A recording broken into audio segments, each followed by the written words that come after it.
Seigneur soit avec vous. Et avec votre esprit. Évangile de Jésus-Christ selon saint Jean. Gloire à toi, Seigneur.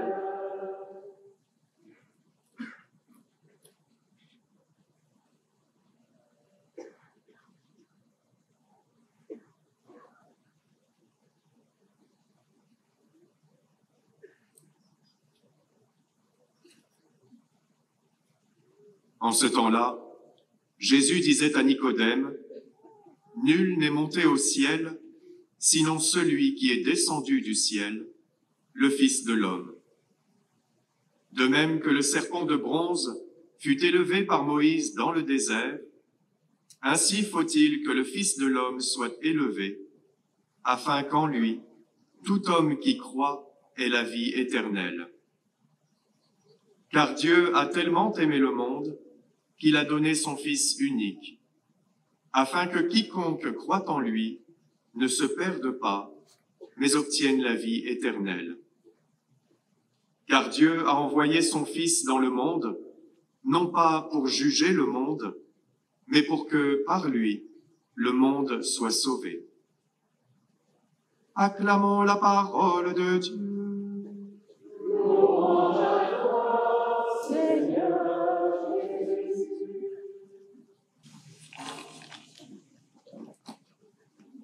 Dimanche dernier, j'étais dans un autre sanctuaire marial, de l'autre côté de la frontière, à Beaurain, pour la clôture d'une session de théologie pratique avec des personnes en situation de précarité et de pauvreté.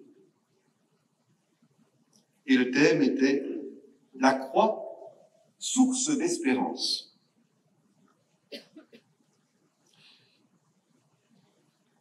Lors des remontées à la fin de cette session,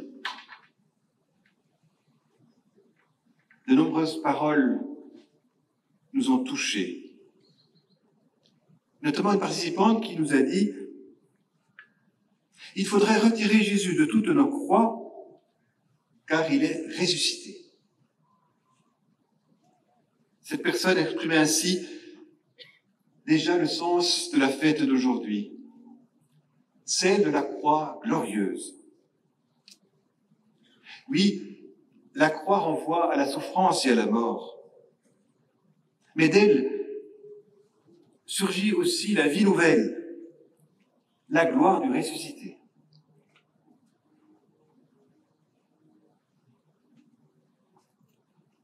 Mais même si on enlevait Jésus de nos croix, cette espérance en la vie, en la résurrection, s'enracine bien dans un événement. L'événement de la passion et de la croix de Jésus. Et cet événement-là, il n'est pas fortuit. Ainsi faut-il que le Fils de l'homme soit élevé, dit Jésus à Nicodème. C'est comme une nécessité. Il faut que le Fils de l'homme soit élevé. Comprenons bien, non pas que Dieu veuille la souffrance et la mort de son Fils pour elle-même, ou qu'il prendrait plaisir à nos propres souffrances. Mais la volonté du Père est celle de l'amour. Dieu a tellement aimé le monde qu'il a donné son Fils unique. Dieu a tellement aimé le monde. Et la croix devient la manifestation ultime de l'amour de Dieu. C'est par amour que Jésus le Fils en arrive à être élevé sur la croix.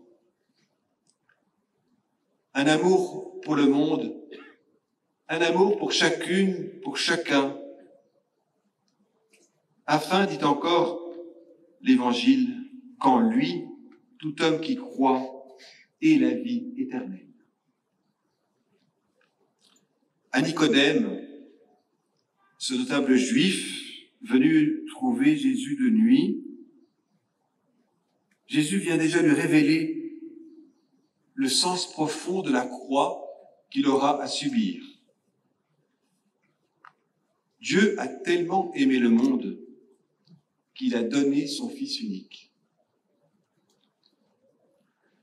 Et c'est l'amour débordant de Dieu qui va conduire Jésus à la croix pour que le monde soit sauvé. Et pour que Nicodème, lui aussi, s'il met sa foi en Jésus, soit sauvé. Chers frères et sœurs, aujourd'hui se révèle aussi à nous, à chacun de vous, cet amour débordant du Père manifesté en Jésus sur la croix. Cet amour n'est pas seulement pour Nicodème, le notable. Il est pour chacune, chacun, quelle que soit son histoire, sa vie, même s'il porte de grandes souffrances, de grandes croix, même si sa vie est chahutée,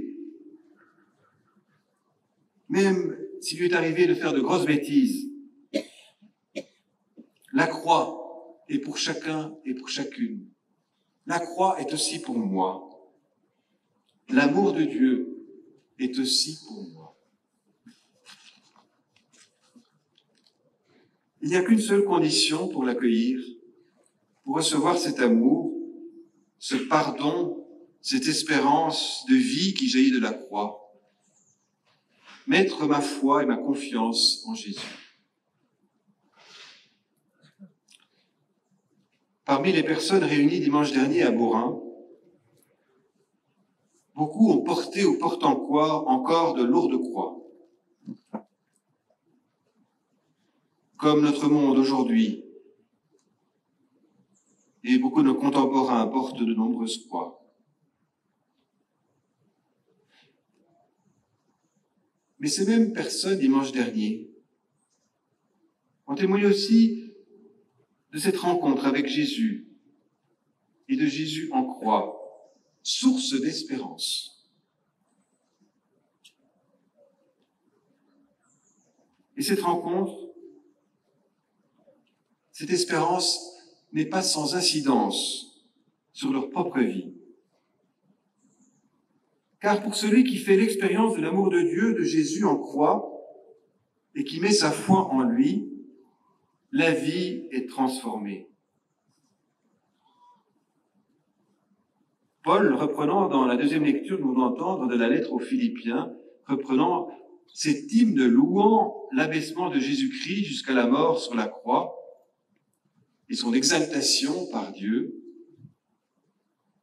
Paul a précisément pour intention de nous inviter à avoir les mêmes sentiments qui sont ceux de Jésus lui-même, à travers cet abaissement, cette kénose, cet amour ultime. Ainsi, juste avant les versets que nous venons d'entendre dans la deuxième lecture, Paul nous dit « Ayez le même amour, une seule âme, un seul sentiment. N'accordez rien à l'esprit de parti, rien à la vaine gloire, mais que chacun, par humilité, estime les autres supérieurs à soi. Ne recherchez pas chacun vos propres intérêts, mais plutôt que chacun songe à ceux des autres. » Voilà bien les sentiments qui naissent en celui qui met sa foi en Jésus et qui accueille l'amour et l'espérance qui jaillissent de sa croix. Plus encore, cette espérance de la croix pourra lui donner aussi, comme l'annonçait déjà le prophète Isaïe, lui donnera aussi des ailes.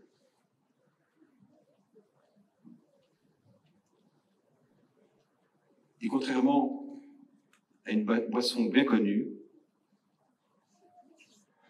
cette espérance-là n'est certainement pas mauvaise pour la santé. Chers amis, avec l'intercession de Notre-Dame du Saint-Cordon. Puissions-nous aussi, en ce jour de fête, accueillir cet amour débordant de Dieu, manifesté en Jésus sur la croix. Participer avec lui à cet abaissement pour être exalté avec lui dans sa gloire et épouser ses propres sentiments pour nous mettre aussi poussés par l'espérance qui nous donne des ailes, nous mettre ainsi au service de nos frères et sœurs. Ne pas chercher nos propres intérêts, mais songer d'abord à ceux des autres. Amen.